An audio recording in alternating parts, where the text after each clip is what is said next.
We are Tim and Sandy, and of course Pablo, and we are living and travelling in our self-built Sprinter van, completing the big lap of Australia. In this episode, we're offering you an exclusive behind-the-scenes glimpse of the Royal Flying Doctor Service.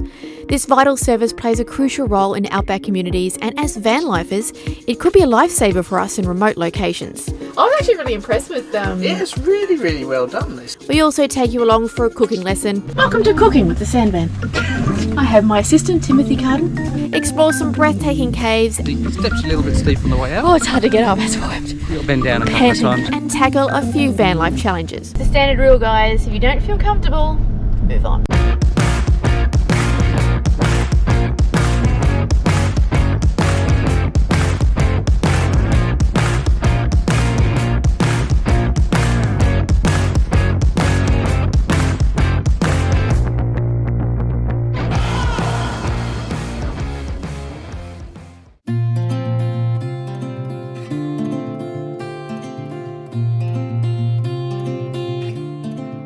Good morning, everyone. As you can see, we are at the Royal Flying Doctor Service.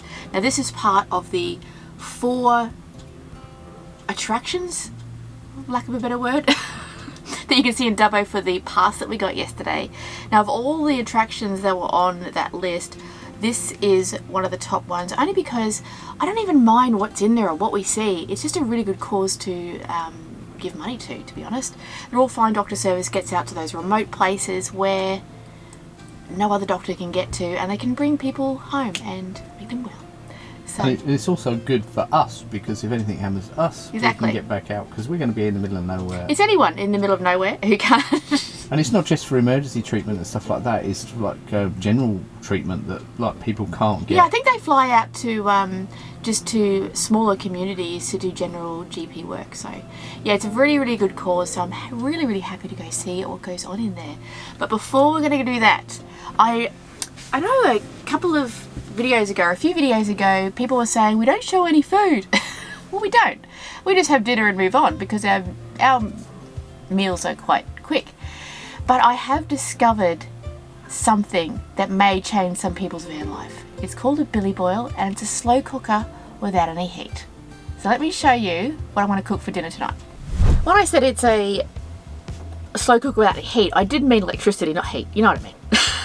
So initially you have to boil up the food, and then you can seal it and create sort of like a slow cooker without having to plug it into anything. It uses its own heat Yeah, to cook. so this is the Australian version. It's called a billy boil. Not sponsored, by the way. I just love this thing.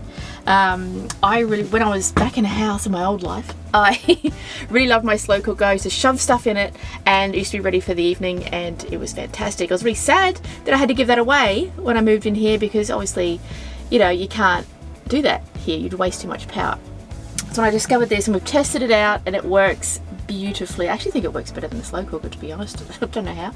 So all you do, so what I'm going to cook is a 5-can taco soup. So all you need is 500 grams of ground beef and 5 cans of beans. So I use black beans, I use 4 bean mix, diced tomatoes, corn kernels, and red kidney beans. And of course, if you remember, we went to Costco, a bit of taco seasoning.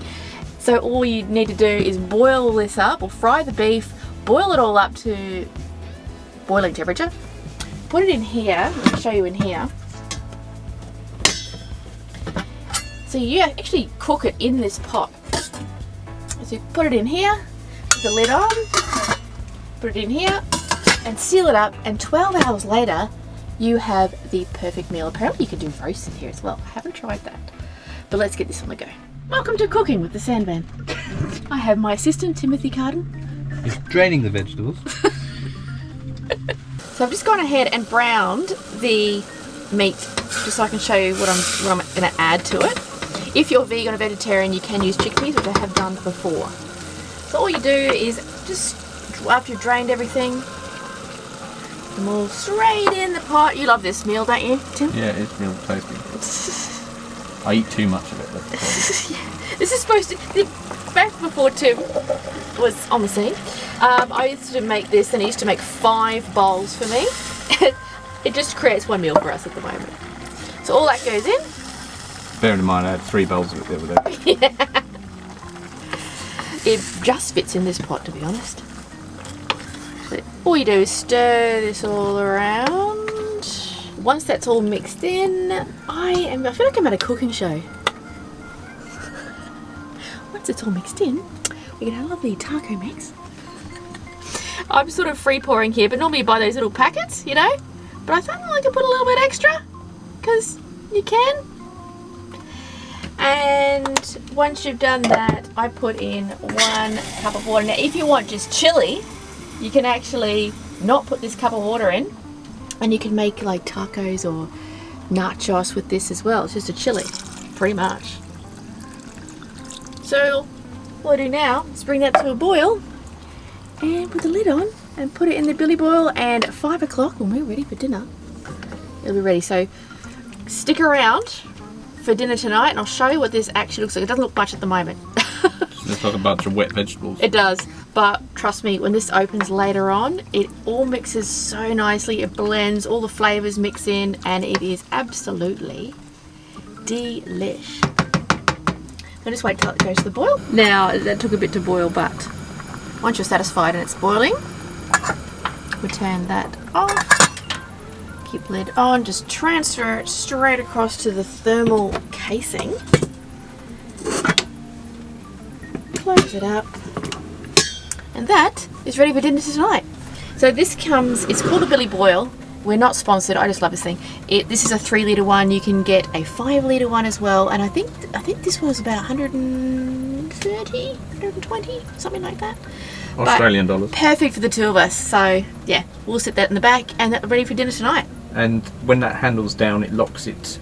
Yeah, when that handle's down. So it's great. It's locked. what we've done before. We just did that. We popped it in the sink and left it to cook all day. And we went travelling, come back, and then served up in the evening. And it's so nice if you've had a big day of travelling to just open this up and just have dinner ready, honestly. I really can't wait to try a roast or something like that. Apparently you can put like whole potatoes in there and they'll cook. So we'll see how that goes. But yeah, we'll set this down later. Let's get ready for the Flying Doctors. Welcome to the Royal Flying Doctor Service in Dubbo, a remarkable institution that has been saving lives since its inception in the 1920s. Here you can explore the rich history of this pioneering service, which was founded to provide essential medical care to those living in Australia's vast and remote outback. Still trying to work out this camera, trying to get the right lighting. I turned it on before, it was really nice and clear? Yeah. This is the first room we're in. And I just found out the guy, as I'm turned on the note, is from the Royal Flying Doctor Service. Reverend John Flynn. Right. The founding father. Interesting. I think there's a plane here as well, isn't there? I think you can go There's in. 2 planes, apparently. You can't go in them, but you can look in them. Oh, that's pretty cool. They're 2 decommissioned planes.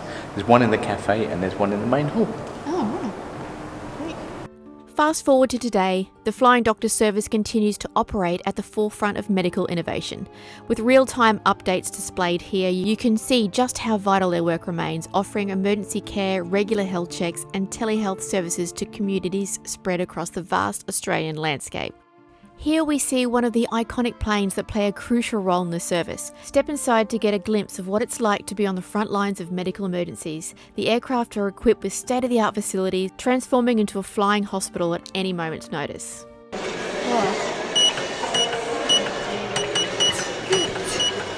guess you do what you have to do, eh? This interactive doctor's office is an immersive experience, allowing you to learn more about the dedicated medical professionals who make the Flying Doctor Service possible. So my name is Christine James.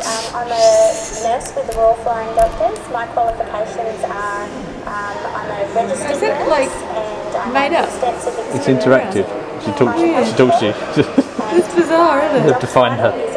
That's pretty cool how you can, like, if you want to find further information, it's just available to you here. It's interesting to find, you know? Yeah. It's very interactive. It teaches the kids really well. You can look around in the cockpit of the plane. Oh. There's the pilot. As if you're in the cockpit with him. Oh, that's awesome, eh? Have a look at the engine. And of course we stop by the shop to support them even further. Been after one of I'm these. actually really impressed with Yeah, it's really, really well done. It's like the interactive displays are really cool. We messed around taking pictures of ourselves and things like that. And in the gift shop, all their stuff that they've got in there is actually really reasonably priced. And we ended up buying ourselves a jacket each. Yeah, I have the same one because We have the same jacket, but it's like we always I've do been matchy after matchy. one of these style jackets for ages, and it was like that's only just over $100, and it was like, wow, this is usually really a lot more than impressive, that. It's really impressive. So- I actually enjoyed that more than the zoo. Yes. Well, with zoos, it feels like you're almost exploiting the animals to make profit. I know they're making money to keep themselves running and that, but like, if they didn't have the animals there, then they wouldn't need the money to keep running, if you know what I mean. But this is an essential service that helps people every single day.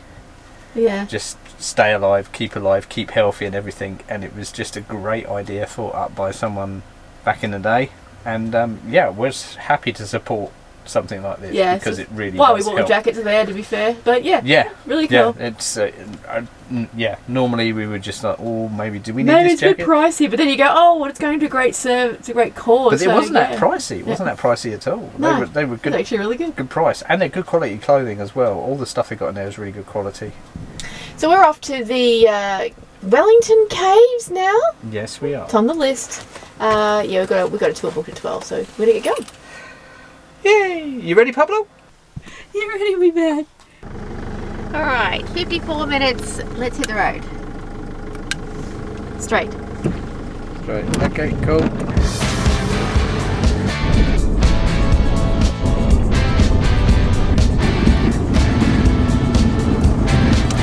We are doing the caves as twins. Magic. Yes. We're not ashamed. This is what we do. Other people would be embarrassed by this. Gotta look cool,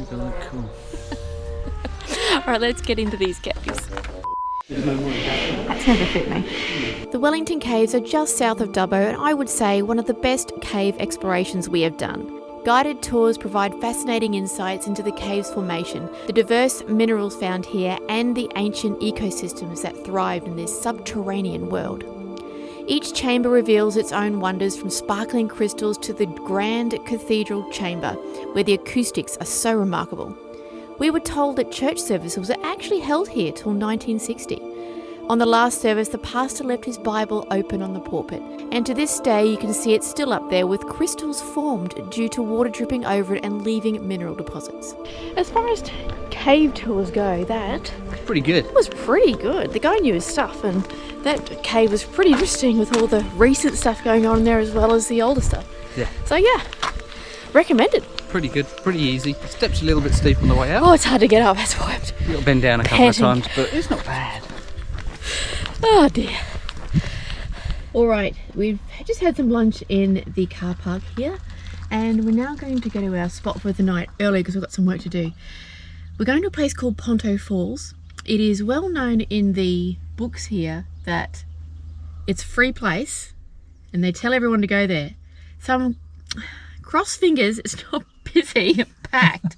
That's what I'm worried about. But apparently it's beautiful. There is toilets there, and hopefully, by the sound of the name, there's some nice waterfalls.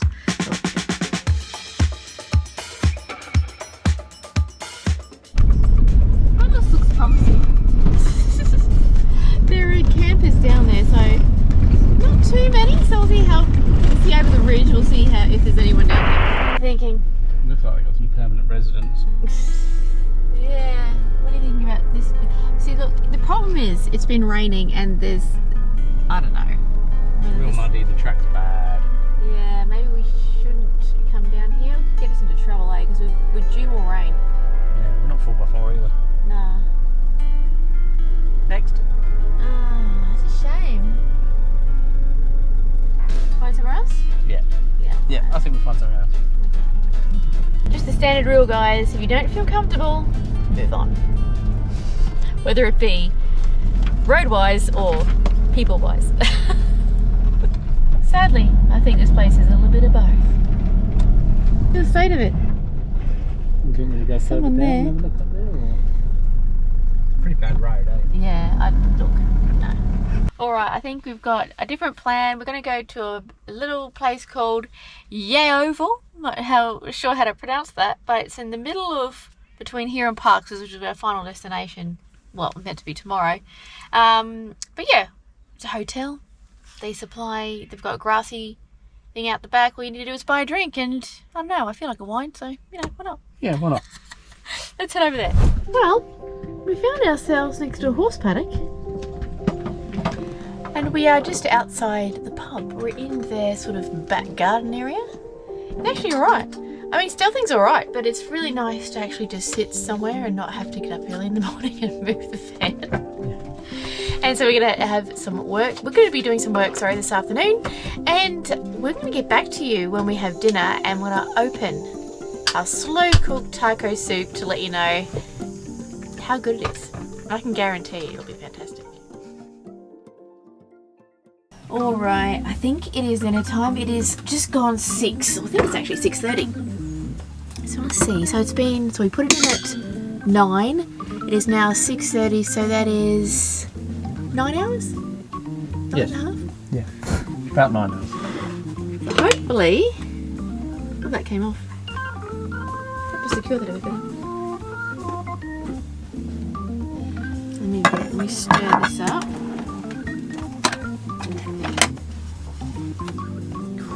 Let's check that out. Colour. Yes, check the richness in colour there. That is awesome. And believe me, if you had smell-o-vision, all your tummies would be bubbling. We're going to get stuck into this, guys. Thank you so much for watching this episode. If you like the cooking, let us know below if you like it, and I will add more of it, because we've got a few little recipes we do here. And please subscribe if you haven't already. And if you don't know the name of it, it's the Billy Boil. And always leave a comment. We'll see you next week, guys.